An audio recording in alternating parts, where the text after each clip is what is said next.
Welcome back to Leading Women in Tech. Today's episode is one I know so many of you have been waiting for because we're diving deep into what it really takes to lead, thrive, build impact in a male-dominated industry, and get all the way to being a CEO. And I have the perfect guest for this conversation. My guest today is Shelley Copsey, the CEO and co-founder of FYLD, an AI-powered platform that transforms how frontline teams operate across infrastructure and utilities. Shelley is bringing 20 years of experience at the intersection of physical infrastructure, digital innovation, and the very human transformation that's required to deliver on the promise of emerging technologies. And she's done all of this while navigating and succeeding in an industry where women are more often than not underestimated, overlooked, and often not seen.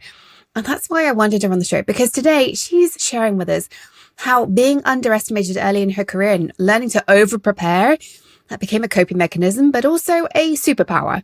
How finding her voice and presence in rooms fills her with the ability to do what she needs to do, even when the room is full of men. And she stopped trying to emulate the male role models around her. She started to find herself. She talks about how she landed her CEO role over Zoom in the middle of the pandemic and what it takes to do that. And she talks about what it takes to build an AI-driven company and rethinking what scaling means in an AI-driven era. So let's dive on in.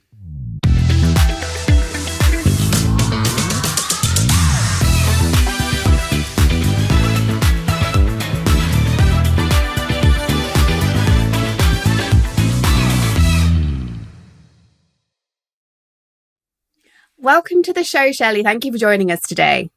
Great to be here, Toni. Thank you. I'm excited to dive on in. Let's start with your story. You've talked to me privately about being underestimated early in your career and how you tended to over-prepare as a coping strategy. Tell us about how you got to where you are today and what that being underestimated has meant for your career journey. Yeah, so today, I don't think women always love to shout about where they are today, but this year has been an amazing year in my career. In the UK, I've been nominated as an EY Entrepreneur of the Year. That's an absolute benchmark to strive for. The company I'm leading today was named onto the Deloitte Fast 50. We were named as the top, second top female company in that cohort, and an absolute leader in clean tech. So I do sometimes have to step back and pinch myself about how much I have achieved since those early days. But, if I kind of talk about what was that like and what has the journey been, I can't really explain why earlier in my career people necessarily underestimated me. I don't think it was from an intelligence and capability viewpoint, but maybe there was some feedback I never really wanted to hear, which was how do you find your voice in a room and how do you have presence? But, I am in my mid-40s now, and if I skip back to what was that like in early career, it was often role modeled as what is a man with gravitas like? And, if you're working in a very male-dominated environment, as I was, and male leadership is equally great like female can be, but it's not necessarily relatable as something that you can build towards. And I think I always found it really difficult to be told that's what great looks like when that was never going to be me. I'm so glad you said that because this is one of my topics I'm so passionate about. Is I truly believe that what works for men does not work for women. It doesn't feel authentic, as you point out, but it's also that it if we show up the same way, it's not just inauthentic. It just doesn't work because we're judged differently. Humans judge humans all day long. It's what we do. And so we've got to find our own way. But if we only have male role models around us, it doesn't work. So how did you find how did you find your way of leading, your way of having that executive presence, that gravitas in the room? I think a few things. I've spoken to many people. I did just as a starting point always over prepare, right? And I still to this day, I did do a speech last week where I felt a tad underprepared and I could feel those nerves coming back out. Yeah. I know the best strategy for me, even now, is be over prepared, right? If you've got 15 points to talk about, 2 or 3 will come out in the room. So that was ultimately the first one. I think then also the deliberateness. This has been a hallmark of my career. There may not have been a lot of women in the section of the firm I worked at, but there were women in the firm, right? Go seek them out, introduce yourself, ask for mentoring, look outside of the area you're in. And I was very deliberate about, that aspect. I hope it isn't the same as women that are entering the workforce today, but I think there was also just a passage of time and getting older. Maybe a bit unusual. One big thing for me was like I had a couple of kids, and all of a sudden, you walk home from hospital and you've got this little thing that you could kill that day. You can't really, you could. And there was a piece of me about just realizing I was a really competent human being who could get through things. So, some of it I think for me has just been getting older and being more comfortable in my own skin. Yeah, I kind of wish we could shortcut that. I had this conversation so much. Again, it's there. Age does bring wisdom, does bring calmness. Why can't we shortcut that? I mean, I don't know. That's a rhetorical question, maybe. But if you've got any insights, I'd love to hear them, because I know so many young women listen to this show and would love to shortcut that. I think there's a big thing about, if you think about how do you pay it forward, I like to maybe throw women into situations where they may feel a little out of their depth, where I know they're not earlier. And I think we just need to be deliberate. You can give them some little tips and tricks, right? Like I always think a bottle of water and a little drink, if your mouth is a bit dry, nobody notices, you do. But give them the opportunities, teach them breathing, teach them a bottle of water. We may not be able to shortcut it fully, but I think there are tips and tricks that we have all learnt on the way.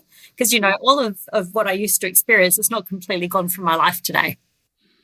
That's 100%, right? All this stuff, it adds up over time and gives us those little things. And, I teach breathing, I teach coping mechanisms, journaling at the end of the day, if that's your thing, like whatever it is. But ultimately, it is also just 10 years of experience says the world is not going to end when that happens. My brain might tell me, but it's not going to end. No. Yeah. That people on the other side are more generous, I think, as you get older. You go to more conferences, you see some people stumble. It doesn't undermine their credibility. You don't judge them. And I think the more times I've seen others have a bit of a wobble on stage, the more I'm like, we'll do it. And you do get that kind of lack of judgment, but you kind of maybe need to see that with your own eyes also. Mm-hmm, mm-hmm. Well, okay, so let's talk about this, the experience piece. How did you see yourself becoming a CEO? Was that something you planned?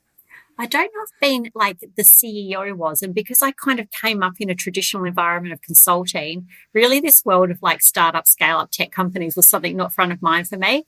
I think what I always knew though was that I would enjoy leading.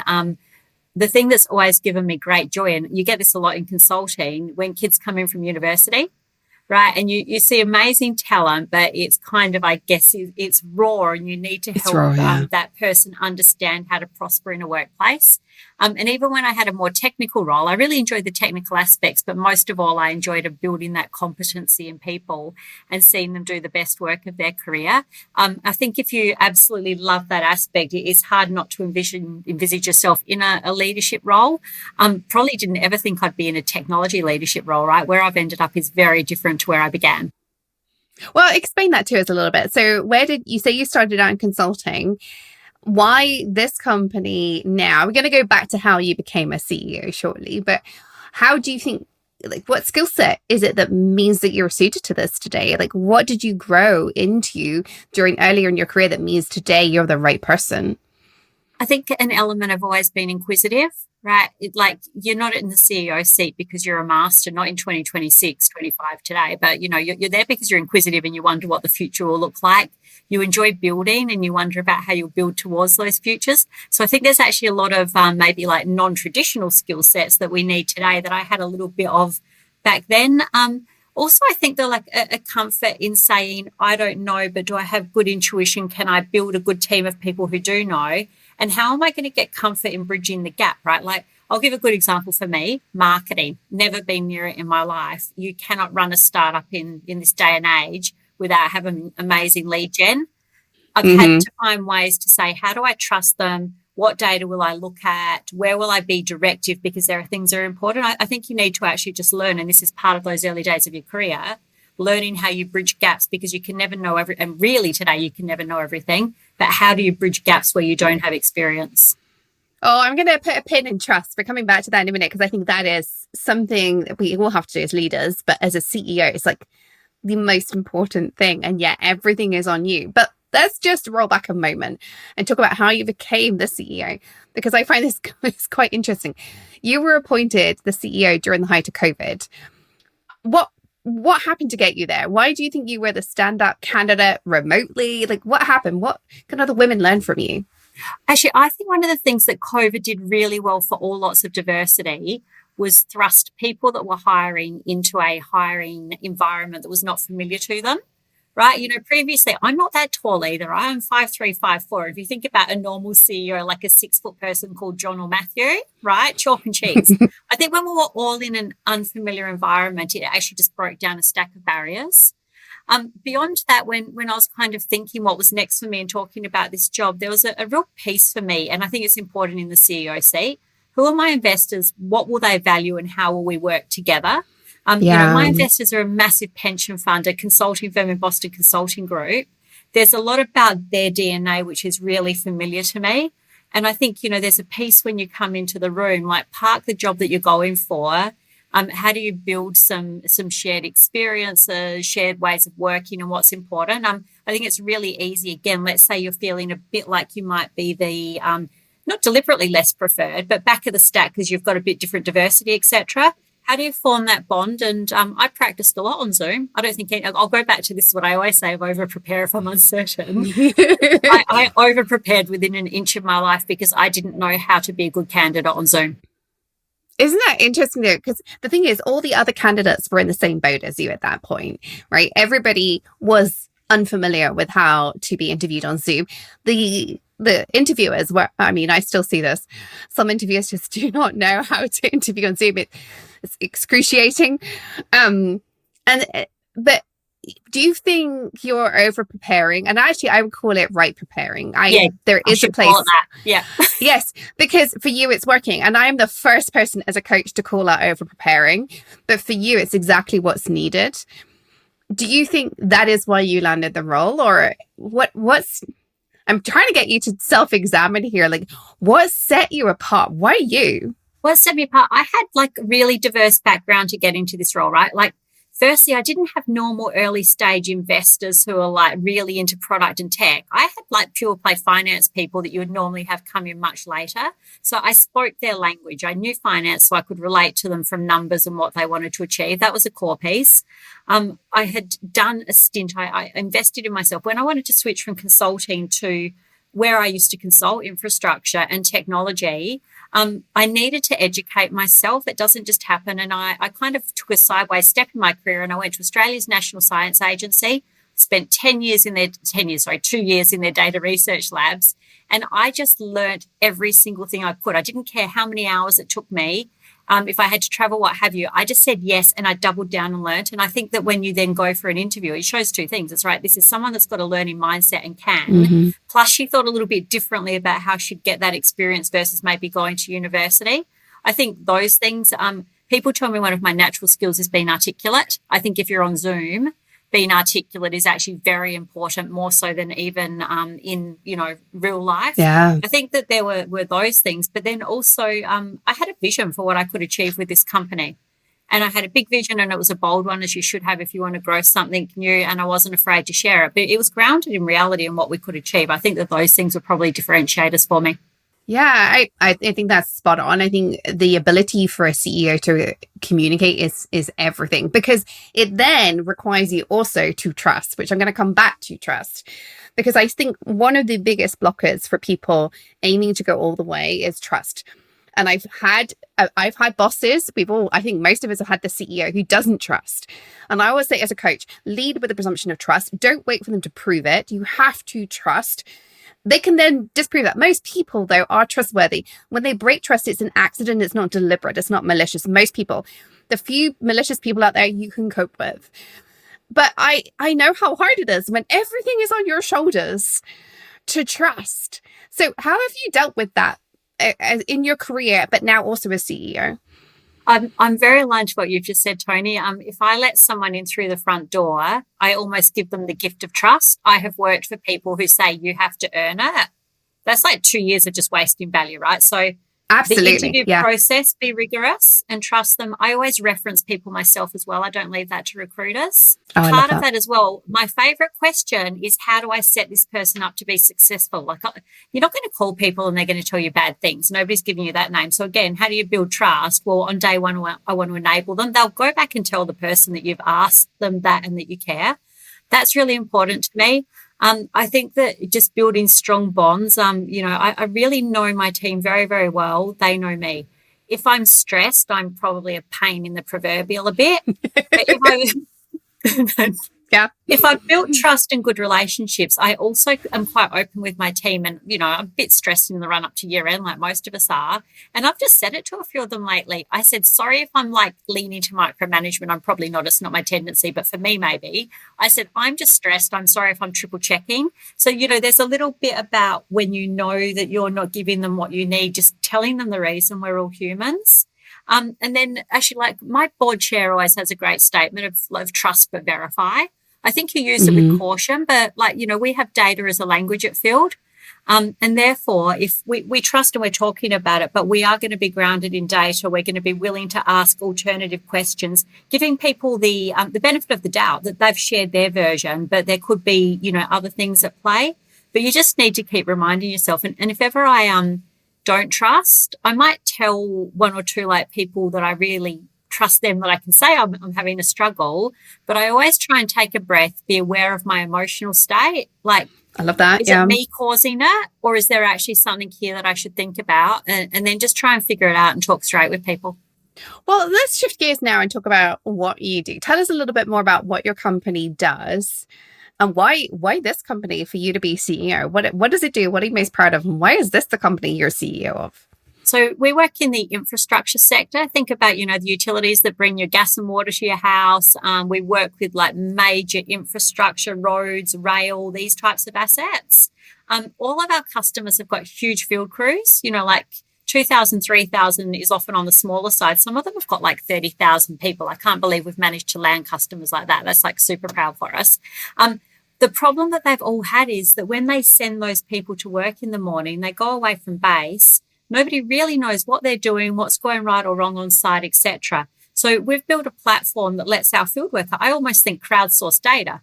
They tell us what's going on with videos. We have that come to base. We've got a very big proprietary data set. We use AI to understand what's going on that job. Does it look like it's going to be safely delivered today? Why this for me? Career in infrastructure. I just love the built environment. Quick detour. My favourite ever job was probably back at PwC in Sydney. When I arrived, they gave me a window seat and I could look up the harbour and see all the big ships come in, right? Utopia. Nice. I've always been proper built things. So when I look at FYLD, I've said many times I didn't want to do marketing tech or fintech. They're incremental gains.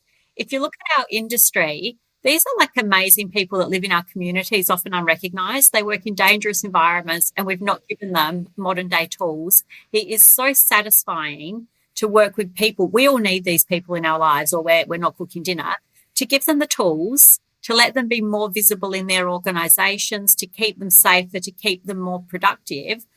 It's a really good example of where you can do a lot of social good. I mean, this is our taxes that go to fund these activities, but where you can also build a really solid business around it. It's a really nice spot to be in.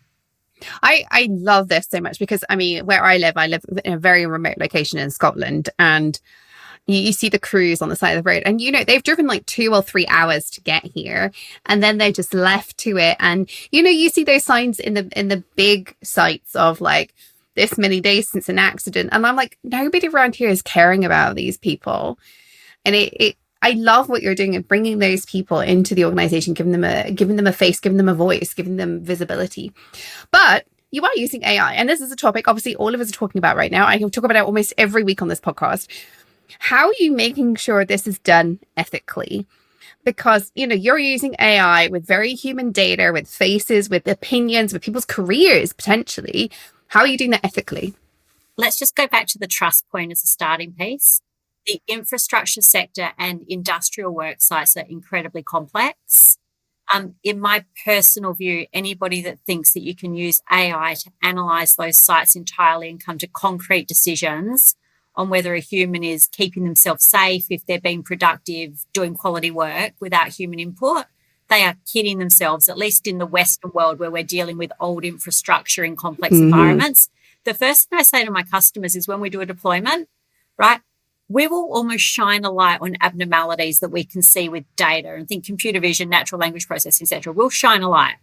But you should know your assets, your network, your people, and look at it in context and go ask questions yourself. Don't like automatically trust that we're going to get everything spot on, because these are hard environments.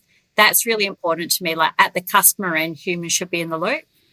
If you come to our end, there's like zero black box learning. We can explain everything, and we're constantly looking at the accuracy of our predictions to make sure they're strong.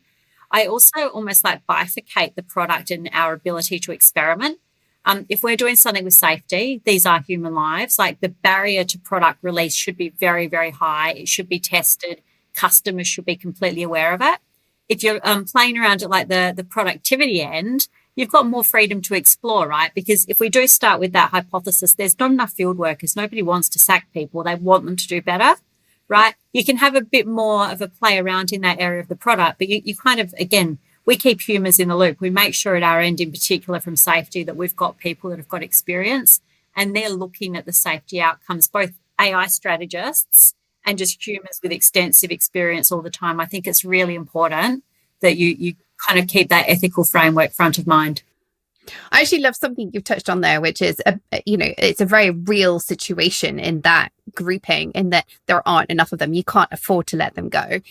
But something that angers me deeply, and one of the reasons I do what I do, is because of wasted talent. When the tech industry is notorious for this. We just let people go rather than working with them to make them better. There is a case for letting some people go. There is. I have come to that realization. It's taken a while, but it is far rarer than the way we actually behave. And you get industries like this where there just isn't the workforce, so you can't afford to. What have you learned as a leader from watching this, and has it changed the way you lead at all? I think it's made me more generous to people in understanding the complexities of the situations they find themselves in. When you go out in the field, you think it's going to be cut and dry if that's not where you spent your career. I might have spent my career in infrastructure, but I was doing like mergers and acquisition style work. I wasn't digging holes. My co-founder, Carl, was on the tool for like 20 years, right? I've really learned that when you go out to the field, there is a multitude of reasons why things go wrong. I've learned it's often the organisation's fault. The finger gets pointed in the wrong direction. Mm-hmm. That's things like we send people to site with the wrong kit and stuff, right? It's really learnt me, pause, take a breath. We have a real statement we use non-stop at Field, like hold up the looking glass, look at yourself before you look at others. I always had this, but I think with hindsight, I pay lip service a little bit more to it. And today it's a bit more, this industry's taught me really hold up the looking glass. And look at what your contribution was before you immediately go and look at what the contribution of your team member was. I'm not saying I'm perfect at this by any stretch, but it is something I try and work on day in, day out. And can I just applaud you for saying that? Because I think sometimes people think that people that come on this podcast have got it all together, they're perfect, and none of us are. I think the fact that you are still saying, hey, I've got to work on this. There is no, listeners, please hear me. There is no human out there who shouldn't still be working on themselves, working on their abilities, working on their people skills, working on their leadership skills, because we're never done. The people that are done, I'm sorry, but you don't want to work for them. You just don't. It's why I have a job, ultimately, is because actually a good leader is still working on herself. And I'm one of the people that helps with that. So of course I'd say that, but yeah. Don't work for somebody who's not working on themselves. Let's talk about scaling businesses, because one of the conversations you and I had previously before we hit record was talking about rethinking what it means to scale. Give the background to that for us, please. Can you, why do you think we need to rethink this? What does it mean to scale these days? Yeah, I think you only need to go back 2 or 3 years ago, and scale was about, I've got 50 people. How am I get to 150? How do I retain the culture of those first 50 so that I don't slow down, and like what one person used to do now takes 0.75, right? It really was about headcount and culture. I don't like this bit because it really worries me about the younger kids coming into the workforce, but let's just park that. The simple fact of it is you have to reimagine every role in an AI era, right? So if I'll look at customer success as a simple example, because I think that there'll be some amazing talent there that can figure out how to win, and I think there'll be some amazing talent that doesn't embrace it. There's always been industry norms, right? £1 million of recurrent revenue to one CSM head. People are now kind of saying, how could I get that to £5 million per head, because I can automate that, right? And I think you can take that premise across all of your business. What does it mean though? Like at the moment in leadership roles, there's probably not a category. Let's just keep picking on customer success. There's probably not like a big cohort of people who would call themselves an AI customer success leader because this is new, right? Yeah. But it does mean, again, when you think about scaling, to my mind, it's more about how much of revenue to full-time employee can I do? How can I do it with a great culture where people aren't overloaded? So we're investing in the tools and investing in their learning. But you need to rethink those leaders, right? So, right at the moment, a seasoned customer success leader may not be the person. You might actually think about bringing in an AI strategist and supplementing them with a great CS leader on the side, or, various permutations. But this is how I think about it. How do I get more and more from my existing team, but not from a burnout and do more hours perspective? Because that's just a bad spot to be in. Absolutely. God, just do more with less should be about being more efficient, not working crazy hours. And it's always been a dangerous phrase. I'm a big fan of do more with less. I was way before we had AI, but it needs to be done without burning people out. There's no point. Burnout teams are just not a recipe for success. But you hit on something which I have this conversation daily with clients, whether they're CEOs like yourself or senior leaders, of I know my team needs to do more with AI, but they don't. And I've had this with my team. I use AI all the time, and yet my team is struggling. What have you done with your team to try and help them embrace it, grow with it, coach them in it? What are you doing? Yeah, it's a good question. Even though we're an AI native platform, internally, we are still just humans, right? So anybody, I think, that thinks just because you're AI native product that your inside is perfect, again, you've got to work on everything. A few things, I think you can just set some basic targets. If you look at your engineering team, you can just begin to set we need to have 5 more tickets, 10 more tickets produced per sprint, right? So I think there's some crude measures.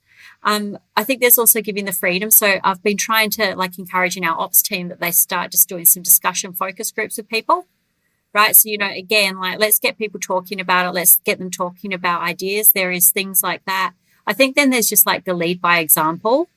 Right. And so, again, I try and talk to people, the amount of time I might spend on ChatGPT. I said it to one of my shareholders the other day, and I'm sure he nearly fell off his chair. But it's the, right from the top, we are using these tools, and actually, honesty about where is it even taking me more time, A, because I don't know the tools and I have to invest, or B, because I'm getting really into it and I'm getting better outcomes, and therefore I want to spend a little bit more time on it.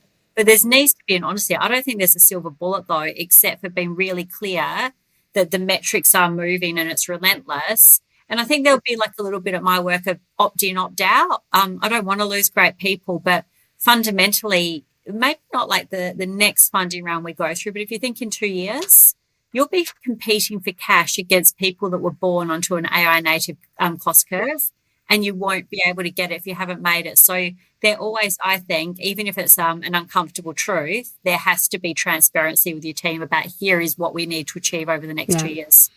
Yeah, and it's really bringing the team along. I mean, I was kind of shocked that my team weren't doing things that I thought was obvious. And they were just they'd read the news articles that said it just tells you what you want to hear and all this kind of stuff. I mean, yeah, it does until you get it to question itself. And it's like any other tool, it has limitations. You've got to figure out its limitations. Don't just stop at the first hurdle. And I do think there is, incredibly clever, talented people are resisting, and our job as leaders is to hold their hands and show them, and then they embrace it. That's the thing that's happening, right? Once you show them it's not so scary, it's just another tool, they do embrace it. But I think some of us are forgetting it's not sufficient to just sit in our office and say you should be using AI. Why aren't you using AI? It doesn't work, right? No, it doesn't. It's like anything else we've done in our careers, just telling and not showing and leading. It's never worked for any initiative. No. I've got one final question before we wrap up this section. I want to talk about your self-doubt again. You are obviously incredibly successful. You are just a shining example of what I want many of the women listening to the show to believe they can be. But how do you manage your self-doubt as a CEO? How does it come up, and how do you manage it? And what would you say to you from 10 years ago? What do the women listening to the show need to hear from you? How do I manage my self-doubt? I do try and check in and be conscious of how I'm feeling, particularly if there is something big going on. You know, board meetings can be a little bit of a trigger for me. I've had one bad board in my career. You can't pretend it doesn't leave you with an element of PTSD is the only way I can actually describe it non-flippantly. And so like just being aware of triggers and why they make you feel one way or another. Sleep is for me important before big events. I'm not always the best sleeper in the world, but you know, if I've got a big week or a big meeting, it's like, right, let's get to bed at 9 o'clock so that I'm rested and at my best. And I think sometimes just surrounding yourself with the 3 people that can quietly tell you that you're great. My co-founder is amazing. I had a meeting earlier this week that I thought I'd tanked, and it was an important one for me. And, you know, I was talking to him afterwards, and he's like, Shelley, he says, like, you know, sometimes you are your worst self-critic. We all know that you would have been in there articulate, great opinions. Let's just stop this discussion now and move on. So there's also a little bit of like knowing those people that will kick you out, the people you can safely talk to and tell the truth, but they will just give you that little shove along when you need it. Yeah, absolutely. As long as you don't come across as a person that's complaining all the time, because I think we end up in this doom loop at that point as well. But I love that you have people around you who are safe, because I think we do all need that. We need somebody who has our back and can be like, hey, you know better than that. Because sometimes there is a bit of a doom loop. Yeah. So I can talk about this all day, but I do want to get onto the quickfire round, because I think you're going to have some amazing answers to my first 2 questions, my favorite questions I ask everybody. So let's do this. What is the worst piece of advice you've ever been given? Okay, so I smile a lot. Someone once told me that I should stop smiling and look serious more.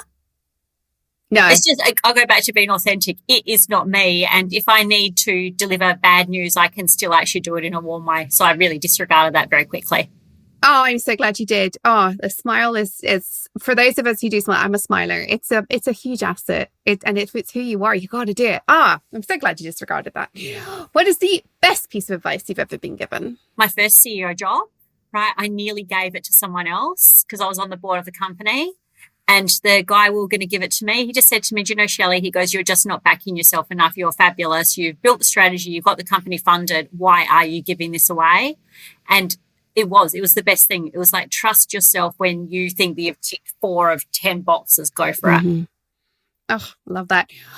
I'm so glad you had that person advocating for you. It does seem to me that you've done quite a good job of surrounding yourself with people who have your back. Would you, and this is a bit of a tangent for the quickfire round, but would you agree with that? I get rid of people who are doubters and make me feel bad. Like, life just generally is short, right? You can surround yourself with like 50 good people. Yeah. Surround yourself with the people you want to be like and with, and who will push you and hold you and support you 100%. How can people find out more about you, connect with you? How can we find out who you are and what you do more? So LinkedIn, Shelley Copsey, I'm really easy to find on there. Send me a connection. I always accept. My company's website, FYLD, has got like a stack of case studies and, interviews and so forth that I've given. Oh, thank you so much for sharing that. And I strongly encourage anybody listening to go and check out Shelley. She is a rock star CEO. Just follow her. I've been following her for a couple of months now, and I just love seeing things pop up, and there is so much you can learn from just following Shelley. That's all I can say on that one. Shelley, this has been amazing. So what final thoughts would you like to leave us with today? Yeah, I guess for any woman like up and coming who's aspiring to get into a leadership role, I hope the big thing you've heard from me, just like back yourself, get rid of like the doubters that are around you, and get like, positive people who will tell you the truth and coaching and feedback you need, but people like that have got your back and want you to be amazing. I always say to the team, there's like 8 billion people in this world. We can find 60 amazing ones to build FYLD. And I think that about like personal circle, you can do the same thing. That is a beautiful way to finish. Thank you so much, Shelley. I just want to remind everybody here, you can be Shelley. I know so many of you listen and they're like, could I be that one day? If you want to, the only thing stopping you is you. You get to choose your path. Listen to what Shelley said. She understood what was limiting her. And yes, she over-prepares, or as we've decided to call it, we right-prepare. She's recognized that's something that backs herself. She is backing herself. She's dealing with her self-doubt. She's decided to lead with presumption of trust because that's who she is. She's decided to embrace the fact she smiles all day. She smiles every day. She leads with truth and leads with trust. And more important than anything else, she has backed herself. Those to me are the things that are going to catalyze your journey every single time. So if you're listening and thinking, could I? It's time to decide, yes, I can. That's your first step. Surround yourself with the people you want to be and back yourself. Until next time, remember, you can do anything you put your mind to, and I look forward to seeing you all soon. Bye for now.